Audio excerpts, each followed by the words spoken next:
কিভাবে কোনো মিউজিক থেকে ভোকাল রিমুভ করবে। শুধু ভোকাল রিমুভ নয়, আপনাকে ভোকাল, ড্রাম, বেস সবকিছু কিন্তু আলাদা আলাদা করে আপনার সামনে উপস্থাপন করবে। আপনার ইচ্ছা মতো আপনি ব্যবহার করতে পারবেন। তো চলুন শুরু করি।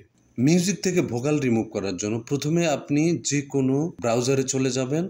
এটা কিন্তু আপনি ফোন দ্বারাও করতে পারবেন, আমি পিসি দ্বারা করছি। তো ব্রাউজারে যাওয়ার পরে টাইপ করব ভোকাল রিমুভ এআই। দেওয়ার পরে প্রথম যে ওয়েবসাইটটা দেওয়া রয়েছে আপনি একটু ভালো করে লক্ষ্য করবেন, এইটা।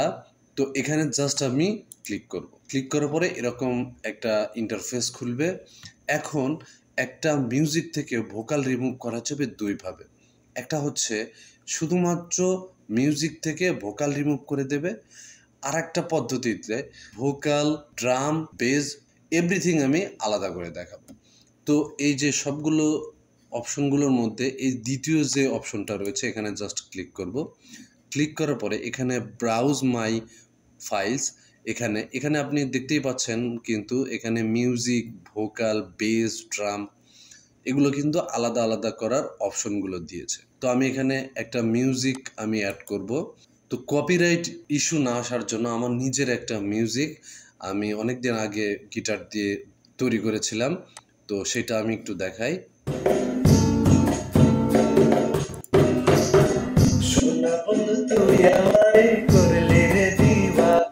তো এইটাকে কিন্তু আমি MP3 আকারে ডাউনলোড দিয়ে রেখেছি। তো আমি যেখানে ডাউনলোড দিয়ে রেখেছি সেখানে আমি চলে যাব।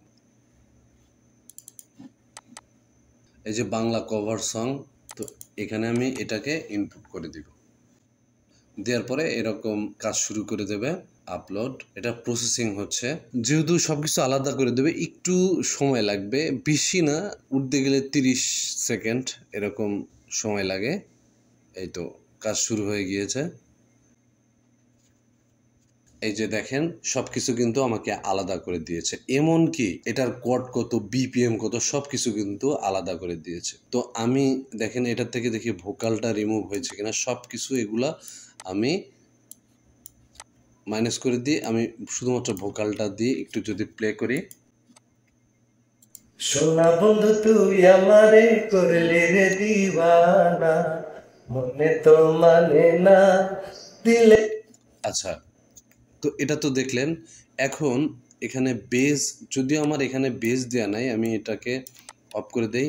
তো এখানে আমার গানটাতে বেস ছিল না, এই জন্য কিন্তু আসলে এখানে বেসটা শো করছে না। তো আপনি কোনো ভালো মিউজিক থেকে যদি বেস নিতে চান তাহলে কিন্তু এখানে বেসটা শো করবে। তো যাই হোক, এরপরে আমি দেখাবো যে এই যে ড্রামটা, আমি যে ড্রামটা বাজিয়েছিলাম সেই ড্রামটা এখানে কাজ করে কিনা। একদম কিন্তু ক্লিয়ার। তো এখন আমি এটাকে যদি MP3 আকারে যদি ডাউনলোড দিতে চাই তাহলে কি কাজ করব, এখানে যদি সেভ ফাইল এখানে যদি ক্লিক করি তাহলে আমি ভোকাল, বেস, ড্রাম কোন আবার মিউজিক যেটা আমি ডাউনলোড দিতে চাই সেটা কিন্তু আমি ডাউনলোড দিতে পারবো। তো এখানে কিন্তু ডাউনলোডটা শুরু হয়ে গেছে। এই যে ডাউনলোড, এখন আমি যদি ড্রামটা যদি ডাউনলোড দিতে চাই আমি কিন্তু আলাদা আলাদাভাবে এভাবে ডাউনলোড দিই। এরপরে আসুন প্রথম যে প্রসেসটা ছিল শুধুমাত্র মিউজিক থেকে ভোকালটা রিমুভ করব কিভাবে। সেম প্রসেস, আপনি কি কাজ করবেন, ব্রাউজ মাই ফাইল এখানে ক্লিক করে ওটাকে আগের মতো আপলোড করে দিলেই কিন্তু আপনার মিউজিক থেকে ভোকালটা রিমুভ হয়ে যাবে। তো আমাদের ভিডিওটা যদি আপনার ভালো লাগে তাহলে আমাদের চ্যানেলটাকে সাবস্ক্রাইব করুন, এবং ফেসবুক পেজ থেকে দেখে থাকলে আমাদের পেজটাকে ফলো দিয়ে রাখুন। দেখা হচ্ছে পরবর্তী ভিডিওতে।